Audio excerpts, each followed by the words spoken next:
So, Argentina actually is showing everybody key part of the plan, what really was going on with the Trump administration originally, and really to sort of see it as, okay, the first go about it, almost like, okay, let's see what happens. Okay, everybody, let's see, so I really do believe that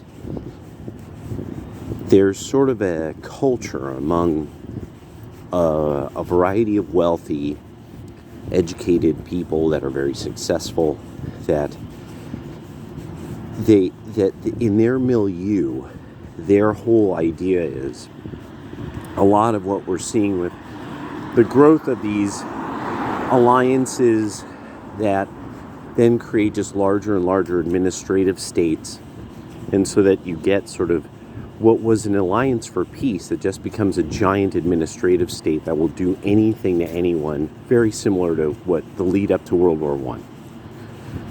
What I'm thinking we're seeing is a lot of people that were like, if only the wealthy and enlightened of that time could see that they needed to act,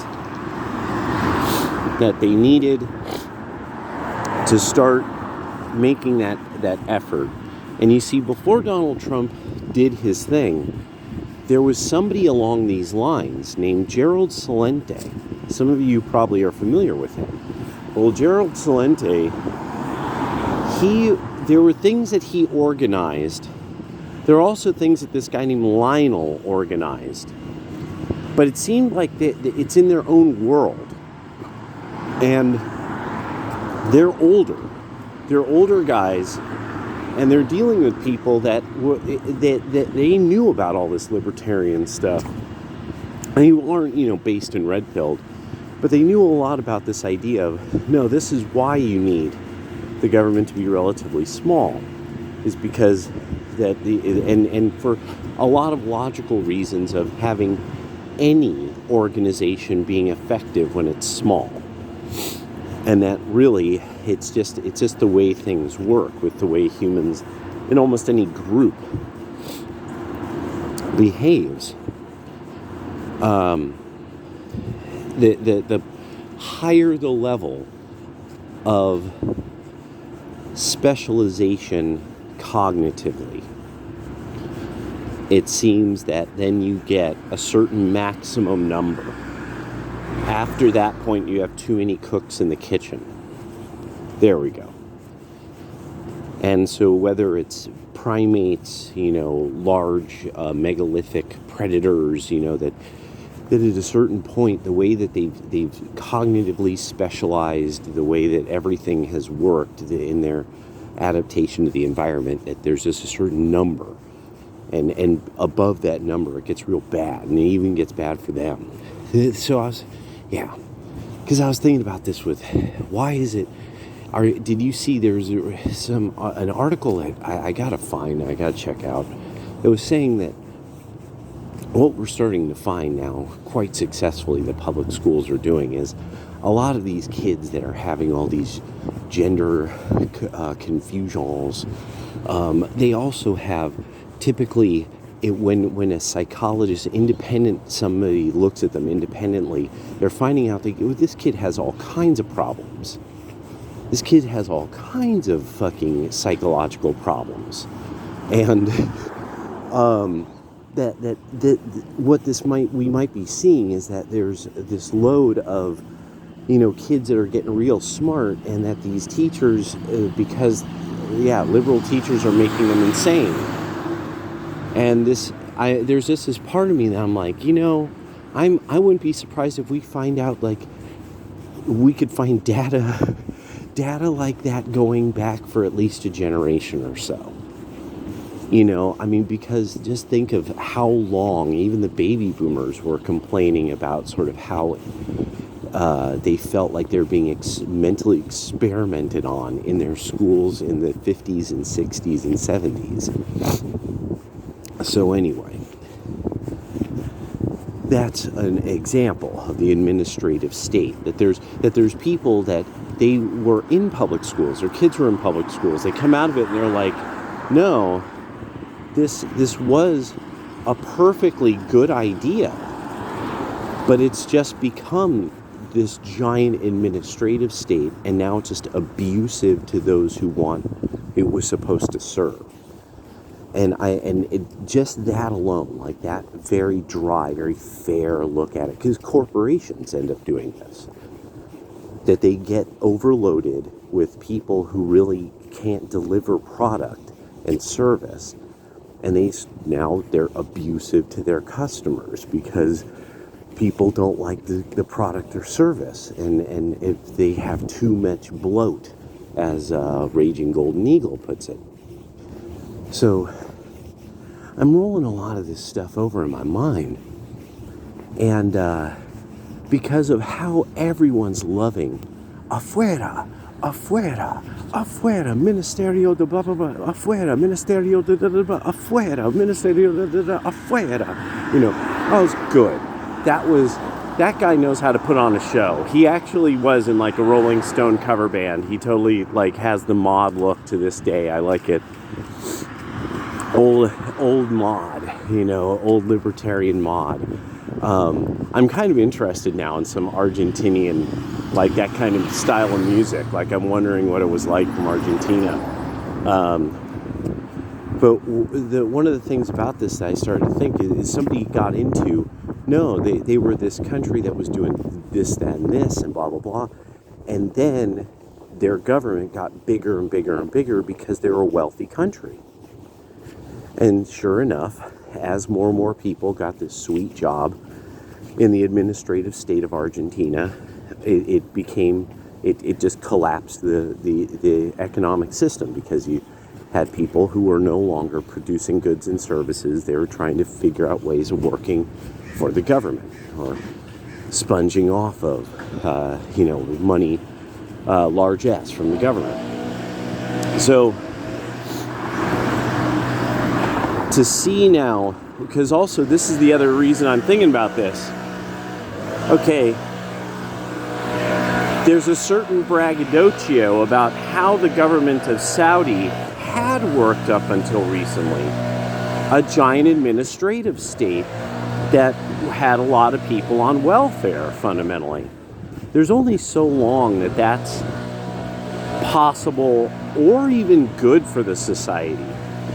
And I'm thinking that MBS, he's more than aware of the things that some of these rich, fellas are getting up to. And he's like, this is no good. These are guys who should be using their time and their money and all of this to do something. Instead, they're just megalomaniacal rich princes shitting on whores, and so there various elements of the world, I think, started to see the poison that was happening with the rise of the mega state, and these alliances, these crazy alliances that everyone was starting to insist on being allied with this and allied with you, and and then everybody's now tied in to having to step in with NATO, and and Viktor Orban is like, well, no, our country's really small. We have a very small population. We haven't gotten a chance to really even ever recover from the communist period. And we can't deal with having a bunch of Muslims here, especially being that all of our history is that these are a hostile people to us. Our entire history is based around that. And no, it doesn't matter what you know, it doesn't matter what you think. Administrative state says fuck you. You're going to do. And so now there's this real issue of no, that's really what this is. There's a lot of this personality type that likes the mega administrative state and just making people do things. And we're starting to find out, if you try to reason with them and explain, like, why what they think is going to go wrong, and then when it does, when they get what they want, how when it goes wrong, this is why it went wrong, and that they're consistently, they eventually are irrational or violent, or violent. And that's what we now are identifying as the left. That every single thing that they have to rely on is dishonesty, lies, obfuscations of the truth, opacity, ambiguities, euphemisms. It's and that they really believe in this. They want to believe that Google is a company that is just censoring bad words, rather than, no, it's an arm of the government now, and it is probably rife with people who used to and still operate on, either worked for the government or operate on behalf of it. And it's because anything that it makes the political left look bad, Google itself, Alphabet, and YouTube all start to try to censor it, now making Google one of the worst search services if you're actually interested in news. There's even more and more people who are in the realm of the sciences that are like starting to complain about that you can't find bunches of different kinds of studies, or that's very difficult to find because Google doesn't want you looking into certain areas of science, and so because it makes what the administrative state insists on from the left end of politics look wrong. It's like, oh well, this very solid mountain of evidence says you guys are wrong, and you just don't want people to find it. There's no way back from this. It's AFUERA. It's going to have to get thrown out. That's it. I mean, and Argentina has shown us this, that there's a level of the educated class that they know they're facing it now. They're facing, no, there's a lot of stuff that's going to just have to get chucked in the bin. Already there's congressional members that are saying there does not seem to be any way back for the FBI. It actually will have to be completely dismantled and then put all back together again. I'm sure there's over the next 5 years, we're probably going to see the Federal Department of Education it's just going to be gone. It didn't seem that there was a reason for this. The minute that somebody started to look into like Reagan had a person who took it over and wanted to really do a lot of reform and looking into things, and it went all bad. And eventually, this is one of the best writers on writing about how, no, Americans are going to get dumber. They're going to get dumber because the way our educational system is set up, we've actually put people at high levels of power over systematized education that really don't want people being very curious intellectually. And so that's why now we're starting to see that reflected in the common arts and writing, television, and music. This kind of the art of the incurious mind. So, just some thoughts. And that, because Gerald Celente said, what we need somebody who has the ability to do it, a whole class of people to make a renaissance. That's the only way it happens. And because he was getting into that, he said the only way the Renaissance happens is it takes Medici.